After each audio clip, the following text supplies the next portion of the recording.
नमस्कार। आज जो टॉपिक कवर होगा वो है पोर्टेबल इलेक्ट्रिकल ऑपरेटेड टूल्स। ठीक है, बुक वही है कंस्ट्रक्शन सेफ्टी और चैप्टर 1 है, पेज नंबर 35 से हम लोग कंटिन्यू कर रहे हैं। ठीक है, तो इसमें कुछ बुलेट पॉइंट्स है, उसके बारे में हम लोग डिस्कस कर लेंगे। पोर्टेबल इलेक्ट्रिकल ऑपरेटेड टूल्स, उसका हजार्ड्स के बारे में, डेफिनेशंस, हैंड टूल्स क्या होता है, बेसिक इंसुलेशन क्या होता है, फंक्शनल इंसुलेटेड क्या होता है, उसके बाद इसका कंस्ट्रक्शन एंड मटेरियल कौन से चीज़ से इसको बनाया गया है उसके बारे में थोड़ा कुछ जान लेंगे। कुछ IS स्टैंडर्ड है, ठीक है, उसके बारे में थोड़ा जान लेंगे। और उसके बाद प्रोटेक्शन अगेंस्ट इलेक्ट्रिक शॉक, उसके बारे में कुछ यहाँ पे दिया गया है, उसके बारे में हम लोग जानेंगे। तो मेनली जो है कि portable electrical operated tools, portable का मतलब मूव करना, यहाँ से वहाँ आप आसानी से उसको मूवेबल कर सकते हो, एक जगह से दूसरे जगह उसको लेके जा सकते हो, पोर्टेबल। ठीक है, और सबसे ज़रूरी बात यह है एक सेफ्टी ऑफिसर होने के लिए कि एक सेफ्टी ऑफिसर को स्मार्ट होना बहुत ज़रूरी है। स्मार्ट कैसे होंगे आप? जिस भी डिपार्टमेंट में आपको हजार्ड से आइडेंटिफाई करना है, उस डिपार्टमेंट का एक्सपर्ट बंदा जो उस डिपार्टमेंट में सालों से काम कर रहा है, उसको साथ में रखना बहुत ही ज़रूरी होता है। तो स्मार्ट आप कब बनेंगे? जब आप एक इलेक्ट्रिकल इंजीनियर को अपने साथ रखेंगे, जब आप इलेक्ट्रिकल इंस्पेक्शन के लिए जा रहे हैं। ठीक है, एक लाइसेंस वाला इलेक्ट्रिशियन जो हमेशा प्रोजेक्ट में रहता है, हमेशा साइट पे रहता है, जो हम कई सालों से काम कर रहा है, उसके पास एक्सपीरियंस है, उसको साथ में रखना। ठीक है, और जो मटेरियल सेफ्टी डाटा शीट जो आता है, जो प्रोक्यूरमेंट करने के टाइम में कोई भी टूल्स खरीदते जब है, तो उसमें मैन्युफैक्चरर का डूज एंड डोंट्स के बारे में लिखा रहता है, हजार्ड्स के बारे में लिखा रहता है। तो इस सब जो डॉक्यूमेंट है, इनको स्टडी करना। जब स्टडी करेंगे तो आपको उसका हजार्ड्स के बारे में पता चलेगा, उसका कंट्रोल मेजर के बारे में पता चलेगा। तो आप आजकल गूगल में भी, जैसे कि कोई भी एक मटेरियल आया तो उसका अगर कुछ कोड वगैरह है, तो आप अगर गूगल में सर्च करेंगे तो उस रिलेटेड, उस मटेरियल रिलेटेड, वो इक्विपमेंट रिलेटेड, वो डिवाइस रिलेटेड बहुत सारा इन्फॉर्मेशन आपको मिल जाएगा। तो एक स्मार्ट सेफ्टी ऑफिसर को हमेशा स्टडी करते रहना चाहिए। आजकल सबके पास स्मार्टफोन है। ठीक है, अगर आप प्रोजेक्ट में हो, साइट पे हो, साइट सेफ्टी ऑफिसर हो, तो भी आप उसको यूज़ कर सकते हो। अगर इस जगह इस तरह के जगह पे आप खड़े हो जहाँ पे हजार्डियस एरिया नहीं है, और अगर उस प्रोजेक्ट में मोबाइल अलाउड है, तो आप ये सब काम कर सकते हो। ठीक है, लेकिन फिर मैं ये कहूँगा कि मोबाइल यूज़ करना साइड पे हानिकारक है। तो अपने आप को बचाते हुए, अपने आप को सेव रखते हुए, रिस्क असेसमेंट करते हुए ही आपको मोबाइल यूज़ करना चाहिए। हर जगह मोबाइल यूज़ करना भी ठीक बात नहीं है।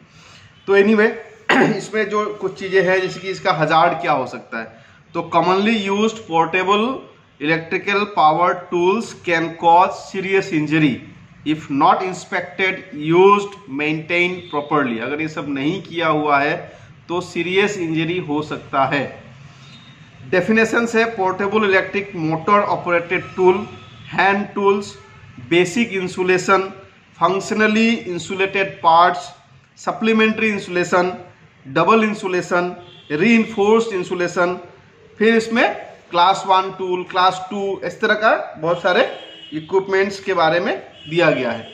तो अगर आप इसको गो थ्रू करते हैं तो ये चीज़ें आपको क्लियर हो जाएगा। इसमें ऐसा कोई फिजिक्स केमिस्ट्री वाली बात नहीं है कि आपको समझ में नहीं आएगा। ठीक है, क्लास 2 कौन सा? क्लास 1 जैसे कि थोड़ा सा मैं बता देता हूँ। A tool in which protection against electric shock does not rely on basic insulation only, but which includes extra safety in that accessible conductive parts are connected to the protective earthing conductor in such a way that accessible conductive parts cannot become live in the event of failure of basic insulation. Basic insulation का मतलब ये होता है कि अगर कभी वहाँ से इलेक्ट्रिक पास होता है, इलेक्ट्रिसिटी पास होता है, तो वो इंसुलेशन उसको एटलीस्ट प्रोटेक्ट कर सके। ठीक है, तो ये चीज़ें समझने में आपको बहुत आसानी होगी अगर आपकी बेसिक अंग्रेजी ठीक है। ठीक है, 10th 12th तक आपने इंग्लिश, डेफिनेटली आजकल होता ही है, इंग्लिश होता ही है, तो समझने में बहुत ज़्यादा दिक्कत नहीं होगा आपको। ठीक है, मैं जस्ट गो थ्रू कर रहा हूँ ताकि आपको, आप जो बुक पढ़ते वक्त आपको जो डाउट्स रह जाता है वो क्लियर हो जाए। क्लास 2 टूल्स क्या होता है? A tool in which protection against electric shock does not rely on basic insulation only. but in which additional safety precautions such as double insulation, reinforced insulation are provided। तो कहीं कहीं पे क्या होता है कि सिंगल इंसुलेशन नहीं होता, डबल इंसुलेशन भी होता है, ठीक है। उसका अगर जो आप इलेक्ट्रिसिटी यूज़ कर रहे हो अगर उसका क्वांटिटी बढ़ जाता है तो, ठीक है, कितना वाट में आप यूज़ कर रहे हो, तो ये भी एक चीज़ इम्पॉर्टेंट है। ऑल इंसुलेटेड, पूरी इंसुलेशन किया हुआ इक्विपमेंट डिवाइस आप यूज़ कर रहे हो। Metal enclosed double insulated device, ठीक है, tools. Safety extra low voltage, rated voltage, general requirements, ये सब चीज़ें इसमें दिया गया है, ठीक है। कुछ स्टैंडर्ड्स है, वो स्टैंडर्ड्स आपको फॉलो करना पड़ेगा। फिर से मैं वही बात कहूँगा कि जितना भी इलेक्ट्रिकल इक्विपमेंट्स है, इलेक्ट्रिकल टूल्स है, चाहे वो मूवेबल हो, पोर्टेबल हो या फिक्स्ड वाला हो, ईच एंड एवरी एक्टिविटी का, ईच एंड एवरी डिवाइस का, ईच एंड एवरी इक्विपमेंट का अगर रिस्क असेसमेंट अगर आपके पास है, अगर आप जॉब सेफ्टी एनालिसिस बना लिए हो, तो जनरली क्या होता है इसमें, ये पूरा बुक पढ़ने के बाद आपको क्या समझ में आएगा, एक चीज़ कॉमन चीज़ है कि यहाँ पे एक इलेक्ट्रिकल टूल्स के बारे में बताया गया। फॉर एग्जांपल एक समझ लो, एक ड्रिल मशीन है। अब ड्रिल मशीन में आपको करना है, एज ए सेफ्टी ऑफिसर आपका मेन मोटो क्या होना चाहिए कि ये मशीन सेफ है, इस मशीन का जो हजार्ड्स है वो कंट्रोल्ड है, हजार्ड्स के अगेंस्ट में कंट्रोल मेजर्स लिया गया है। ये हमारा मेन मोटो होना चाहिए, ताकि उस मशीन से जो भी ऑपरेशन होगा वो ऑपरेशन करते वक्त किसी भी तरह का कोई भी एक्सीडेंट नहीं होगा। तो सबसे अच्छा तरीका ये है कि आपके प्रोजेक्ट में जितने भी हैंड टूल्स है उसको लिस्ट बनाइए, एक रजिस्टर मेंटेन करिए, ठीक है। उसको रजिस्टर मेंटेन करने के बाद उसको इंस्पेक्शन करिए, आप इलेक्ट्रिशियन के साथ में रह के उसका इंस्पेक्शन करवाइए। सारे मशीन के ऊपर आप चेक हो गया है करके कुछ टैग लगाइए उसके ऊपर। नेक्स्ट इंस्पेक्शन कब हुआ है, कब होगा, उसका डेट उसमें लिखिए, ठीक है। और साथ में उस पर्टिकुलर मशीन का हजार्ड आपको आइडेंटिफाई करना है, उसका जो भी मैन्युफैक्चरर जो डॉक्यूमेंट है वो डॉक्यूमेंट से आइडेंटिफाई करके उसको आप पढ़िए, उसमें लिखा रहेगा क्या उसका हजार्ड से, हर इक्विपमेंट के अगेंस्ट में उसका हजार्ड, उसका कंट्रोल मेजर, ये सब लिख के आप अपना रजिस्टर मेंटेन करिए। और वो मशीन जो लोग यूज़ कर रहे हैं उनके साथ में ये सारा इन्फॉर्मेशन आपको शेयर करना, ठीक है। तो ये अगर आप एक अच्छा सेफ्टी ऑफिसर है, एक अच्छा सेफ्टी ऑफिसर बनना चाहते हैं, तो आपको डॉक्यूमेंटेशन वर्क करना बहुत ही ज़रूरी है, ठीक है। आपके एरिया में आपको मान लीजिए आपके ऊपर कोई सेफ्टी इंजीनियर है, सेफ्टी मैनेजर है, सेफ्टी कोई भी बड़ा ऑफिसर है, और वो आपको कोई एक एरिया काम पे लगाया हुआ है, तो वो आपका ड्यूटी बनता है उस एरिया में जितना भी इलेक्ट्रिकल इक्विपमेंट्स है उसका रजिस्टर मेंटेन करें, उसका इंस्पेक्शन करें, साथ में इलेक्ट्रिशियन को साथ में लेके उसका मेंटेनेंस करें, उसका इंस्पेक्शन करें। मेंटेनेंस करना उनका काम है, इलेक्ट्रिकल डिपार्टमेंट का काम है। और हर मशीन का अगेंस्ट में टैग लगाना जरूरी है कि ये मशीन सेफ है या सेफ नहीं है, और साथ में मैन्युफैक्चरर का गाइडलाइन जो है वो भी उनको बताना है। तो ये सब आपका मिनिमम काम होता है। इलेक्ट्रिकल पैनल बोर्ड से जहाँ से कनेक्शन लिया गया है उस इलेक्ट्रिकल पैनल बोर्ड का इंस्पेक्शन करना, उसका अर्थिंग वगैरह चेक करना, ठीक है। ये सब भी आपको उस लोकल इलेक्ट्रिशियन के साथ में रह के, उस पर्टिकुलर एरिया का इलेक्ट्रिशियन के साथ में रह के ये सारा काम आपको करना है, ताकि आपका प्रोजेक्ट सेफ रहे, ठीक है। दूसरी बात फिर से वही इसमें आया है कि इलेक्ट्रिकल इंस्टॉलेशन के बारे में बार बार बताया गया है। तो इलेक्ट्रिकल इंस्टॉलेशन का एक कुछ कोड होता है, स्टैंडर्ड होता है, उसके बारे में भी आपको गाइडलाइन में मिलेगा। जो भी इक्विपमेंट आप परचेज किया, स्टोर डिपार्टमेंट ने परचेज किया, उसमें इसका डिटेल डेफिनेटली मिलेगा। तो यही सब चीज़ इसमें कवर किया गया है पेज नंबर 36, 37 में इन्हीं के बारे में बताया गया है, ठीक है।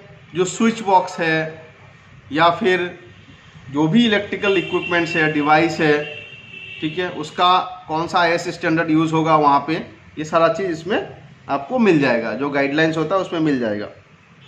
दूसरा इसमें कुछ चीज़ें दिया गया है, मैकेनिकल स्ट्रेंथ, पेज नंबर 39 में, tool shall have adequate mechanical strength and shall pass the test specified in clause number 20.12 of IS standard 4655 part 1 1984।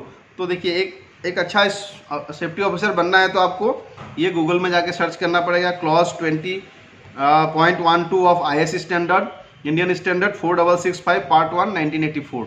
तो इसमें क्या क्या डिटेल्स है सब आपको मिल जाएगा। ये जो सेफ्टी ऑफिसर आपको इसको इम्प्लीमेंट करवाना है, वहाँ का जो भी इलेक्ट्रिकल इंजीनियर है या फिर इलेक्ट्रिशियन है। प्रोटेक्शन अगेंस्ट मॉइस्चर, उसका क्या क्लॉजेस है देखिए, 20.9 ऑफ IS 4665 पार्ट 1 1984। तो ये लीगल रिक्वायरमेंट हो गया आपका। रेसिस्टेंस टू हीट, हीट से, गर्मी से बचने के लिए external parts and parts of insulation material supporting live parts shall be resistant to heat and shall pass the test specified in clause number 20.16 of IS standard, Indian standard of 4665 part 1 1984। ठीक है, तो ये यहाँ पे legal requirement हो गया, इसको implement करना है। रेसिस्टेंस ऑफ ट्रेकिंग, इसमें भी clause number 20.17.1 of Indian standard 4665 part 1 1984। तो ये इंडियन स्टैंडर्ड है जो कि इलेक्ट्रिकल सेफ्टी के लिए बहुत ही ज़रूरी है। तो ये चीज़ें वहाँ पे इम्प्लीमेंट हो रहा है कि नहीं हो रहा है, आपको, आप चाहें तो खुद भी स्टडी करिए, बहुत अच्छी बात है। इस सारे क्लॉज, सारे जो यहाँ पे IS स्टैंडर्ड है, ये जस्ट स्टैंडर्ड का नाम लिख के अगर गूगल में मारेंगे तो आप डाउनलोड कर पाएंगे। तो ये डिटेल में जाके आपको बहुत कुछ बताएगा और फिर आप उसके ऊपर स्टडी करके, ठीक है, अपना जो भी वहाँ का डिपार्टमेंट है, इलेक्ट्रिकल डिपार्टमेंट, उससे आप बात कर सकते हैं। Protection against electric shock, protection against electric shock के लिए क्या क्या करना पड़ेगा? अर्थ लीकेज सर्किट ब्रेकर लगाना है, MCC भी लगाना है, अर्थिंग बराबर होना है, ठीक है। जितने भी इलेक्ट्रिकल केबल्स है, इलेक्ट्रिकल डिवाइसेस है, इलेक्ट्रिकल इक्विपमेंट्स है, पैनल बोर्ड्स है, वो सब IS स्टैंडर्ड होना चाहिए, ठीक है। ये सारा चीज़ आपको वहाँ का जो भी इलेक्ट्रिकल इंजीनियर है या जो भी कंसल्टेंट है, उनके थ्रू ये आपको अप्रूवल लेके फिर काम अलाउ करना है, ठीक है। इस बात का ध्यान रखना है। प्रोविज़न ऑफ अर्थिंग, अर्थिंग भी बहुत इंपॉर्टेंट है। तो अर्थिंग कैसे होगा, कौन करेगा, ये सारा चीज़ आपको वहाँ का इलेक्ट्रिशियन या फिर इलेक्ट्रिकल इंजीनियर के थ्रू आपको करना है। लोड कैलकुलेशन भी करके आपको रखना चाहिए। जैसे अगर आप एक अच्छे सेफ्टी ऑफिसर हैं तो सबसे पहला जितने भी इलेक्ट्रिकल इंस्टॉलेशन है वहाँ पे, ठीक है, उसका एक लोड कैलकुलेशन आपको करके लेना चाहिए, करा के लेना चाहिए। किससे लेना चाहिए? इलेक्ट्रिकल इंजीनियर से, या फिर कोई भी कंसल्टेंट या कोई भी दूसरा इंजीनियर है तो उस प्रोजेक्ट के लिए लोड कैलकुलेशन होना इम्पोर्टेंट है, ताकि आपका इलेक्ट्रिक कंज्यूमशन कितना है, आपका इक्विपमेंट का कैपेसिटी कितना है, ताकि आगे चल के किसी भी तरह का कोई एक्सीडेंट ना हो। तो ये भी एक ज़रूरी है। वैसे भी इलेक्ट्रिकल सेफ्टी के लिए थर्ड पार्टी ऑडिट होता है, तो ऑडिट में ये सब चीज़ आ जाता है। वो जो ऑडिटर होता है वो सर्टिफाइड ऑडिटर होता है, तो उसका भी सर्टिफिकेट रखना ज़रूरी है। और ये रिकमेंड करना चाहिए कि एक सर्टिफाइड इलेक्ट्रिकल कंसल्टेंट से ऑडिट किया जाए, ताकि आप और ज़्यादा सेफ हो जाए, ठीक है। तो ये सब चीज़ आपको देखना है। पेज नंबर 41 में है protection against moving parts, power inputs and current, ठीक है। तो इसमें कुछ चीज़ें दिया गया है कि रेटेड पावर वाट और डेविएशन का कुछ डिटेल्स है।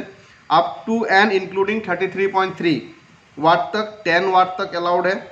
Over 33.3 up to and including 150 watt के लिए 30%, 150 के लिए 45 वाट है, वो मतलब एक परसेंटेज में है। ओवर 300 में 15% है। तो ये एक्चुअल में कितनी सही है, ये वहीं पे पता चलेगा जब वो, क्योंकि ये पुराना चीज़ हो सकता है, वहाँ पे एक नया जो भी सिस्टम है, नया इक्विपमेंट होगा, नया डिवाइस होगा, उसका मैन्युफैक्चरर का गाइडलाइन क्या कहता है, वो कितना रेसिस्टेंस ले सकता है वो इक्विपमेंट, उसके ऊपर वहाँ का स्टडी करने के बाद ही आपको ये एक्चुअल पता चलेगा। तो जो बुक में है वो जरूर नहीं कि आप प्रोजेक्ट में भी वही चीज़ें हो, लेकिन हाँ, इस बुक से रिलेटेड जो क्वेश्चन आएगा एग्जाम में, उसके लिए ये थोड़ा बहुत पढ़ेंगे तो आपको ज़्यादा काम आएगा।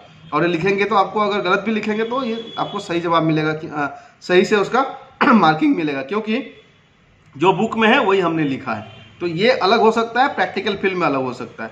तो आज के लिए इतना काफ़ी है, हम लोगों ने पेज नंबर 41 तक कवर किया है। आगे के लिए हम लोग दूसरे वीडियो में बात करेंगे, क्योंकि वीडियो हम लोग ज़्यादा 15 मिनट से ज़्यादा नहीं बनाएंगे। Thank you very much. और आगे के लिए हम लोग आगे का वीडियो देखेंगे।